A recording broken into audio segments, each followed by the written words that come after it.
Salam sejahtera anda bersama saya Rizal Zulkafli dan ini Awani Global. Pada 30 September lepas, Malaysia meratifikasi treaty mengenai pengharaman senjata nuklear TPNW dan muncul sebagai negara ke-46.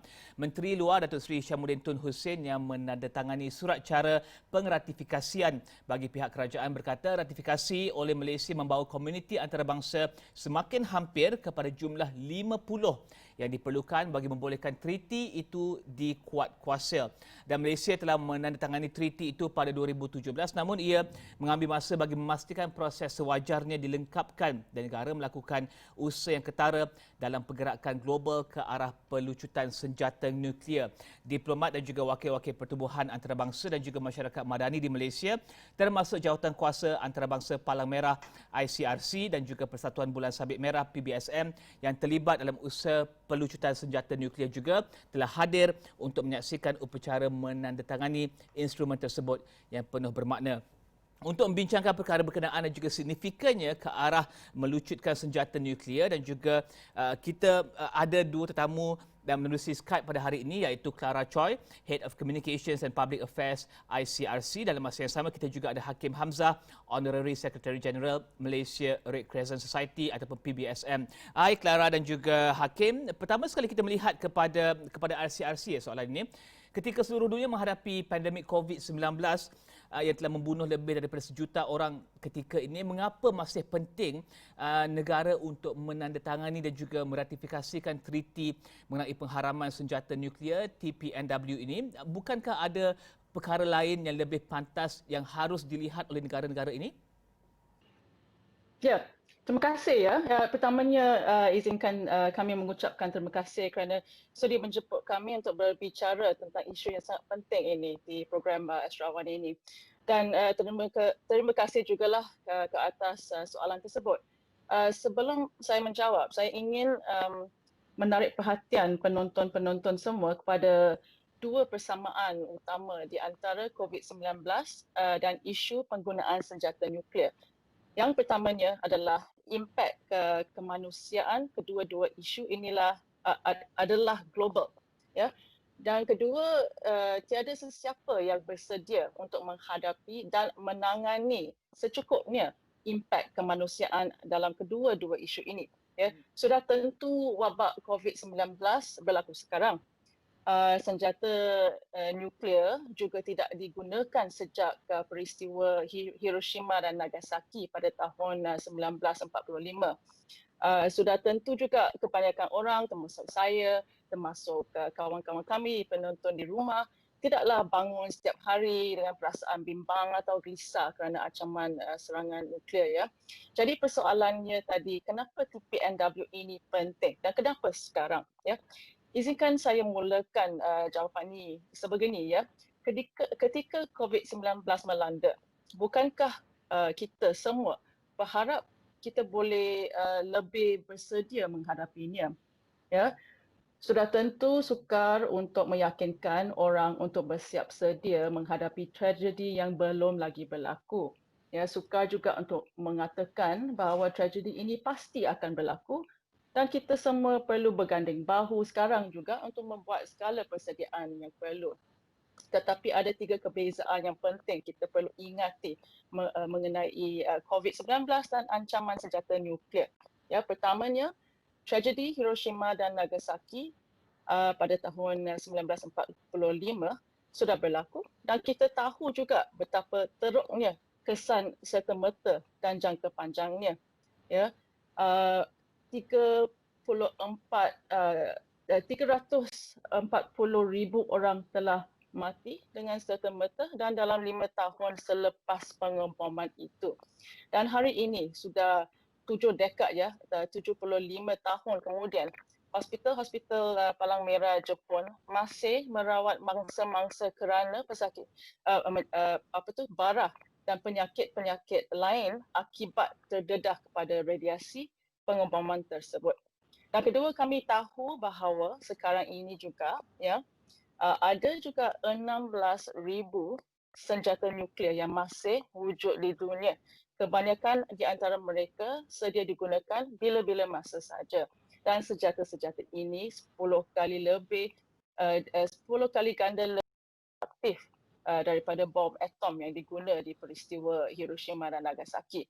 Dan finally kita juga tahu melalui beberapa kajian yang telah dibuat oleh organisasi seperti ICRC bahawa tidak ada negara, badan antarabangsa, sistem-sistem health atau organisasi kemanusiaan dan lain-lain yang sedia menghadapi impak kemanusiaan yang akan melanda jika senjata nuklear digunakan lagi. Ini fact This capacity to prepare is impossible because of the destructive nature of nuclear weapons.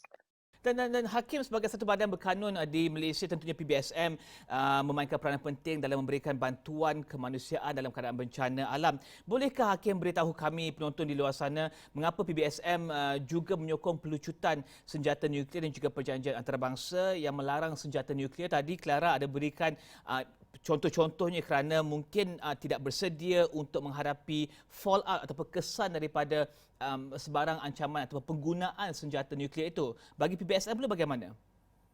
Pertamanya, peranan Bulan Sabit Merah Malaysia tidak tertakluk kepada bantuan kemanusiaan di kala bencana alam sahaja. Skop bantuan kami adalah lebih luas dari itu. Sebagai sebuah badan auxiliary kepada kerajaan Malaysia yang telah diratifikasikan melalui Konvensyen Geneva, Bulan Sabit Merah Malaysia adalah tertakluk kepada arahan 18, 20 dan 21 MKN sebagai sebuah organisasi kemanusiaan yang sentiasa membantu kerajaan dalam situasi konflik dan juga aman. PBSM menganggotai MKN dan bergerak berpandukan 3 arahan Majlis Keselamatan Negara bagi membantu agensi dalam menangani kecemasan dan krisis. Bulan Sabit Merah Malaysia juga dipertanggungjawabkan untuk menghebahkan pengetahuan berkenaan IHL ataupun Undang-Undang Kemanusiaan Antarabangsa. Seperti yang telah dimaklumkan oleh rakan saya Cik Clara Cui tadi dari ICRC dengan panjang lebar, kemusnahan yang diakibatkan oleh senjata nuklear ini terlalu dahsyat, ngeri dan amat menakutkan. Kesannya boleh dirasai sehingga berpuluh-puluh tahun selepas bom nuklear dijatuhkan di Hiroshima dan Nagasaki, Jepun. Kesan kemusnahan ini bukan sahaja dapat dilihat dari segi kemusnahan alam semula jadi, malah lebih teruk lagi ianya memberikan kesan yang sangat mendalam kepada setiap insan yang pernah melalui ataupun merasainya. Pastinya kita tidak mahu sejarah hitam yang amat dahsyat ini berulang lagi. Buanglah yang keruh dan ambillah yang jernih. Hapuskanlah senjata kejam yang tidak dapat kita kawal ini.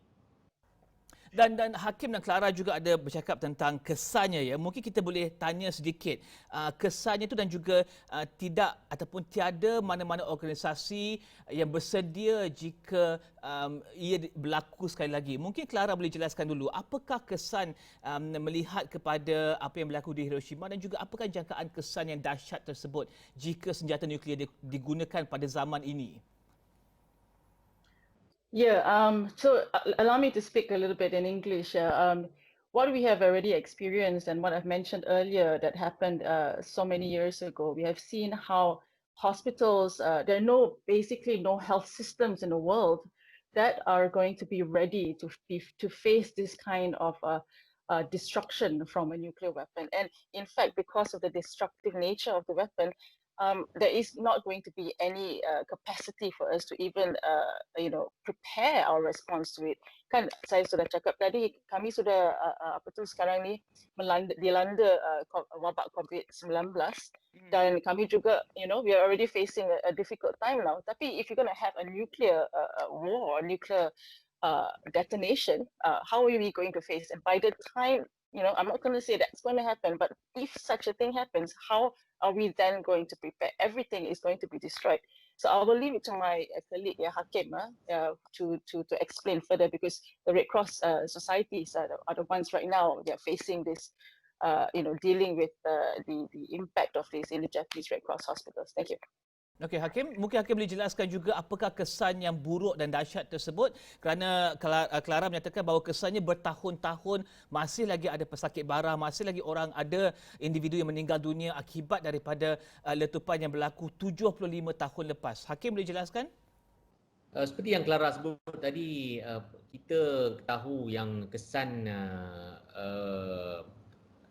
bom nuklear ini akan berlanjutan selama puluh tahun, dan kesannya juga dari segi barah yang dihadapi oleh pesakit memang tidak dapat dijangka ataupun tidak ada cara langsung untuk kita mempersiapkan diri kita untuk menghadapinya, kerana seperti yang kita lihat dalam pandemik COVID-19 ni juga banyak perkara baru yang kita pelajari dengan mutasi virus dan sebagainya, dan perkara ini akan sentiasa berubah dari semasa ke semasa, dan memang sangat sukar untuk kita mempersiapkan diri untuk menghadapi situasi yang sebegini.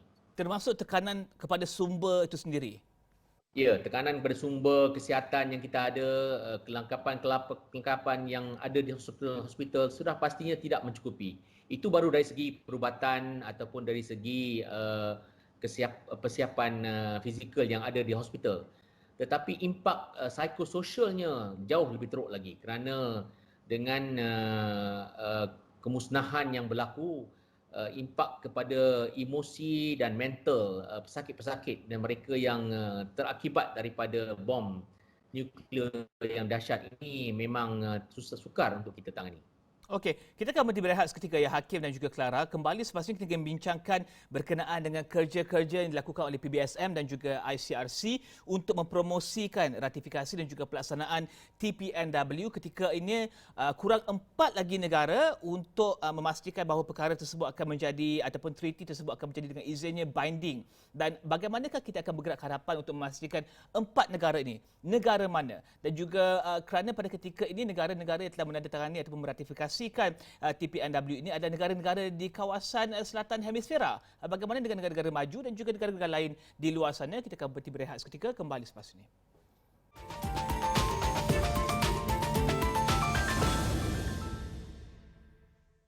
Bertemu kembali kita bersama dengan PBSM dan juga ICRC membincangkan berkenaan dengan TPNW. Tentunya banyak akronim di sini. TPNW adalah Treaty mengenai pengharaman senjata nuklear ataupun Treaty on the Prohibition of Nuclear Weapons. Dan kita bersama dengan PBSM, Hakim Hamzah. Hakim, jadi apakah sebenarnya kerja-kerja yang dilaksanakan oleh PBSM berkaitan dengan TPNW? Adakah untuk mempromosikan, memberikan pengetahuan dengan lebih lanjut dan juga bagaimana?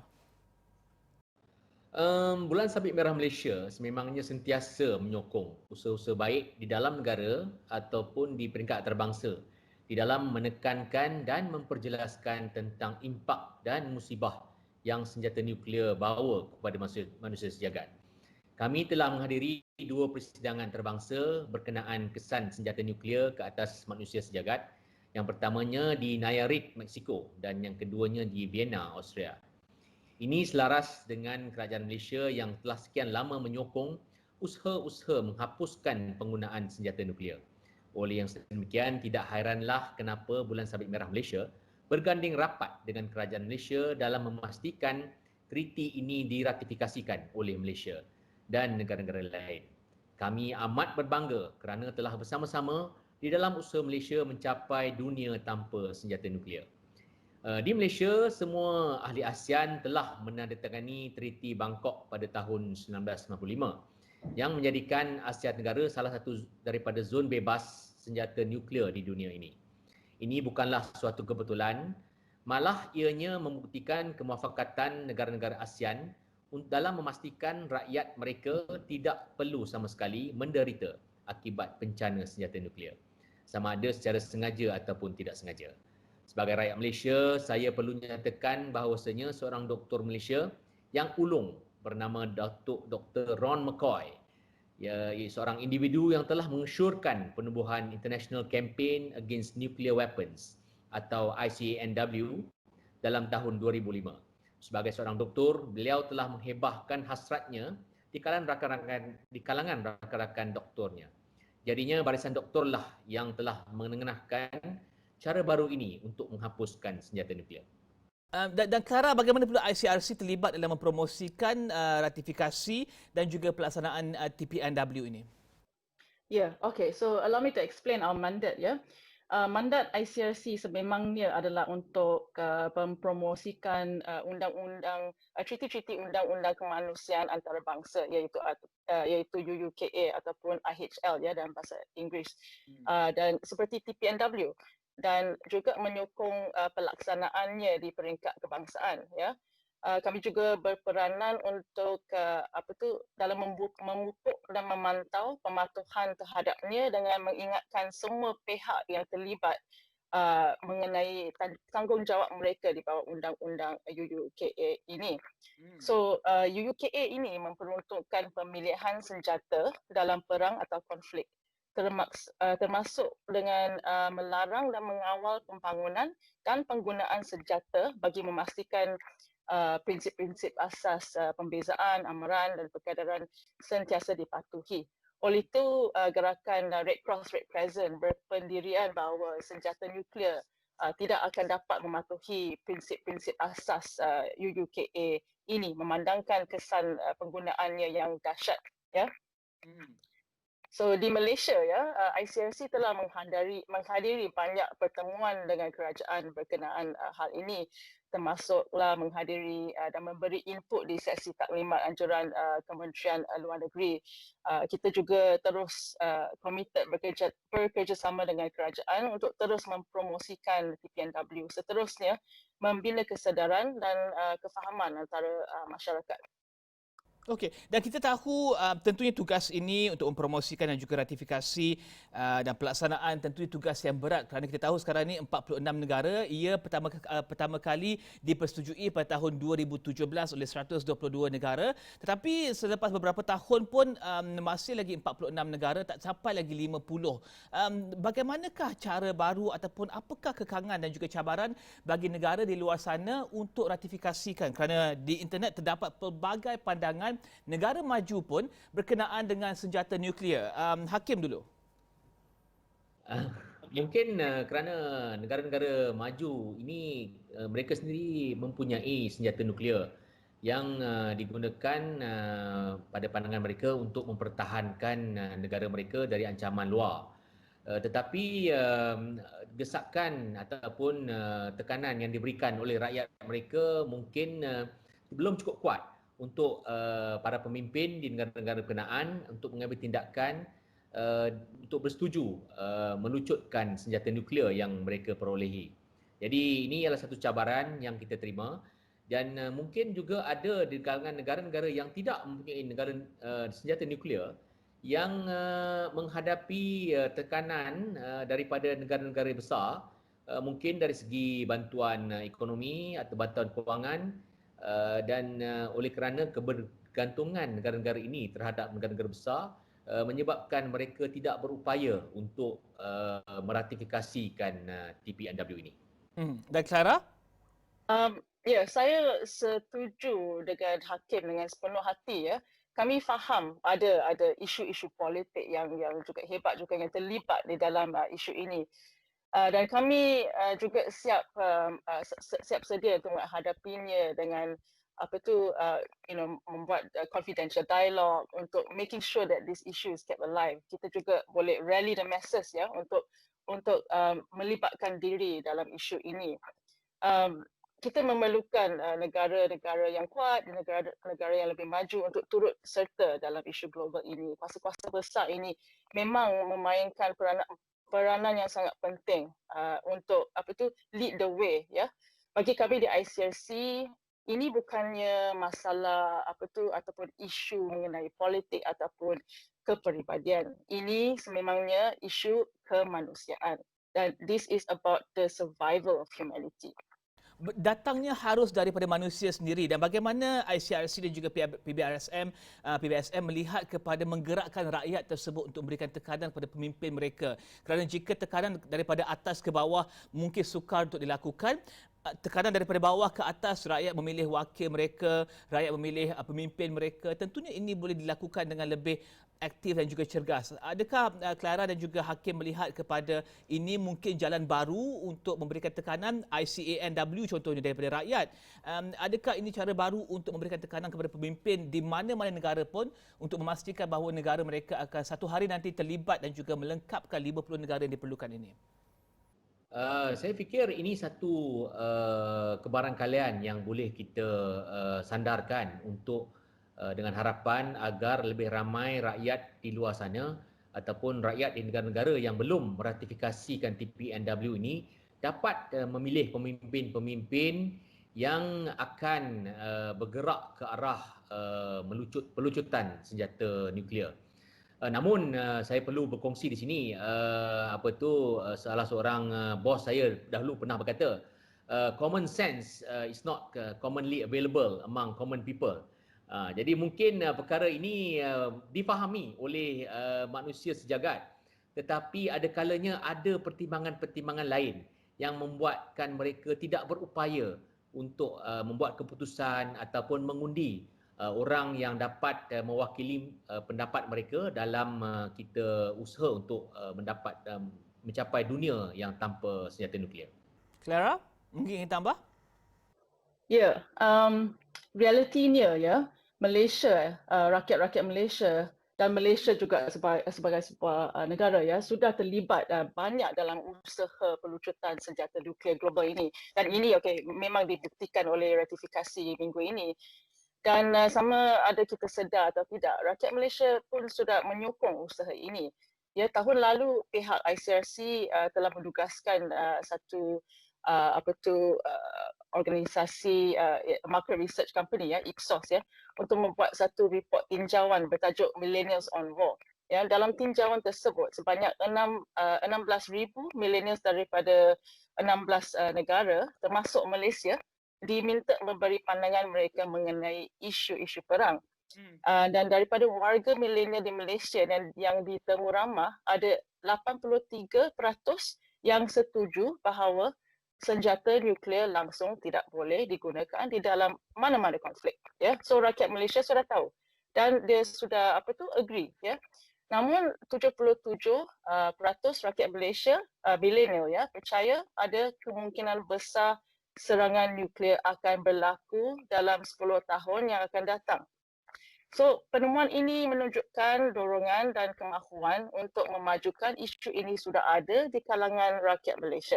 Apa yang kita perlukan sekarang adalah tindakan untuk memerangi ketakutan itu. Apa yang kita perlukan adalah agar rakyat Malaysia ini secara aktif memberikan suara mereka kepada seruan global untuk pelucutan senjata nuklear. Okey, dan juga Clara dan Hakim, mungkin kita boleh tanyakan soalan terakhir dengan ringkas ya. Kita tahu nuclear weapons ataupun senjata nuklear tidak seperti senjata-senjata lain, chemical weapons, biological weapons, landmines dan juga senjata berangkai ataupun cluster munitions yang telah dilarang penggunaannya. NPT ataupun Non-Proliferation Treaty pun hanya larangan separuh ataupun separa sahaja. Jadi bagaimana kita ICRC dan juga PBSM, apa yang boleh dilakukan lagi untuk memastikan rakyat Malaysia secara idealnya dapat hidup dalam dunia yang aman tanpa senjata nuklear? ICRC dulu. Ya, seperti yang saya cakap dulu, kita dapat melakukan ini secara aktif ya dengan memperkuatkan mesej untuk mempromosikan TPNW dan larangan nuklear di saluran-saluran komunikasi yang kita suka. Ya, tiap-tiap hari kita guna social media. Kita nampak ada banyak organisasi seperti ICAN, seperti MRCS, seperti kami, negara-negara yang sudah ratifikasi, kita boleh amplify mesej ini ya, dan kita boleh lebih proaktif untuk membelajar mengenai isu ini. Kita boleh menyertai kempen dan aktiviti-aktiviti MRCS misalnya ya. Kita boleh memberi bantuan secara sukarela dengan banyak-banyak cara. Hari ini semua we are living in the new normal. Kita boleh buat ini semua online ya. So ada banyak yang kita boleh buat. Yang realitinya ini kelangsungan hidup kita dan generasi yang akan datang bergantung kepada aktiviti-aktiviti ini. Dan TPNW ini gives us a good starting point. Dan PBSM pula bagaimana? Pelbagai aktiviti hebahan dapat dijalankan tentang TPNW ini di kalangan ahli-ahli kami, di kalangan murid-murid di bangku sekolah melalui program kuis, peraduan melukis, mewarna, dengan menawarkan hadiah-hadiah menarik. Sudah pasti akan menarik minat mereka untuk menerapkan kesedaran di kalangan rakyat Malaysia tentang bahayanya senjata nuklear ini dan betapa dahsyatnya akibat penggunaannya kepada manusia. Kita selain daripada itu, aktiviti-aktiviti berpidato dan perbahasan juga akan menggalakkan lebih ramai murid untuk membuat kajian dengan lebih mendalam tentang bahayanya senjata nuklear ini dan betapa pentingnya ia dihapuskan dengan serta-merta. Okey, terima kasih kepada Clara dan juga Hakim daripada PBSM dan juga ICRC, Clara Choi dari ICRC dan juga Hakim Hamzah dari PBSM bincangkan bersama kami berkenaan dengan TPNW dan teruskan bersama kami di Astro Awani. Saya harap dengan ikhlasnya bahawa kita akan sampai ke 50 negara TPNW untuk meratifikasikan TPNW dan juga dalam masa 90 hari ia akan berkuat kuasa ataupun ia akan binding dengan izinnya. Dan teruskan bersama kami di Astro Awani untuk bincangkan perkembangan lanjut dalam dan juga luar negara. Saya Rizal Zulkafli. Salam hormat.